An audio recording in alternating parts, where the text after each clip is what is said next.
দেখা যাক মাছ আছে। পুঁটি একটা না দুটি পুঁটি পাচ্ছে বড় ভাই, বিশাল একের সাইজের পুঁটি। আরে বাহ, পুঁটির কি সাইজ! একের একের পানি নিয়ে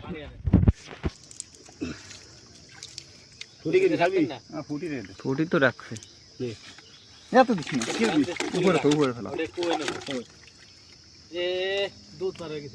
মদ্দা। ধরেন ধরেন ধরেন, এটা হলো মায়া দিয়ে বলছে। দেই দেই ফুটিটা উস্কর দি, কত বড় ফুটি দেই। বাবা 1 বছর হয়েছে না?